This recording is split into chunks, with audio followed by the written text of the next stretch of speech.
இந்த புரிந்துணர்வு ஒப்பந்தங்களுக்கு வேகமாக செயல் வடிவம் கொடுத்தால்தான் பல நிறுவனங்கள் தங்களோட தொழிற்சாலைகளை தமிழ்நாட்டில் நிறுவ தொடங்கியிருக்காங்க.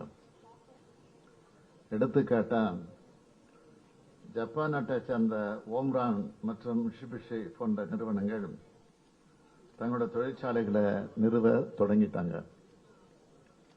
குறிப்பா சொல்லணும்னா புரிந்துணர்வு ஒப்பந்தம் மேற்கொண்ட 2 மாதங்கள்ல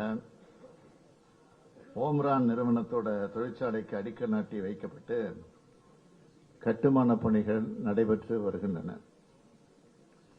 இதே மாதிரி சிங்கப்பூர் நாட்டை சார்ந்த கேபிட்டல் லேண்ட் நிறுவனத்தோட ஐடி பூங்காவை சமீபத்தில் தொடங்கி வச்சோம். ஐக்கிய அரபு நாடுகளில் மேற்கொண்ட புரிந்துணர்வு ஒப்பந்தங்கள்ல லூலு பன்னாட்டு குழுமம் கோயம்புத்தூர்ல தன்னோட திட்டத்தை துவக்கி இருக்கு.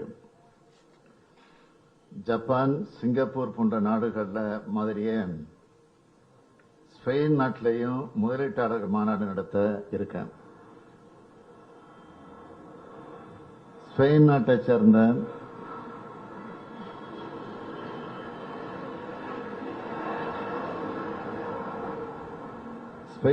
சேர்ந்த முதலீட்டாளர்கள், வணிக அமைப்புகள், தொழில் முனைவோர் இந்த மாநாட்டில் கலந்துக்க இருக்காங்க. இந்த மாநாட்டில் தமிழ்நாட்டில் நிலவர சாதகமான முதலீட்டு சூழல் பற்றியும் தமிழ்நாட்டோட கட்டமைப்பு வசதிகள், மனிதவள ஆற்றல் போன்றவற்றோட சிறப்பம்சங்களை எடுத்து கூறி இந்தியாவில் முதலீடுகளை மேற்கொள்ள தமிழ்நாடு தான் உகந்த மாநிலம்னு அந்த நாட்டு முதலீட்டாளர்களுக்கு எடுத்துரைக்க இருக்கேன்.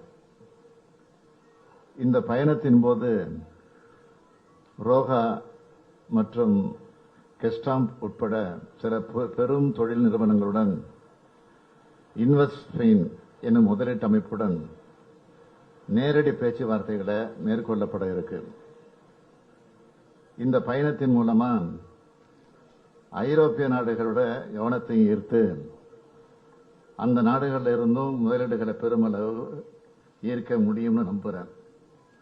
எனவே உங்கள் அனைவருடைய வாழ்த்துக்களோடு இந்த பயணம் வெற்றி பெற வேண்டும் என்று நினைக்கிறேன். வெளிநாட்டு பயணம் வெற்றி அடைய வாழ்த்துக்கள். அதாவது பெரிய நிறுவனம் ஏதாவது வர வாய்ப்பு இருக்கிறதா? எவ்வளவு எக்ஸ்பெக்ட் பண்றோம் sir? Investment how much crore sir? நான் போயிட்டு வந்த பிறகு அதெல்லாம் விளக்கமா சொல்றேன்.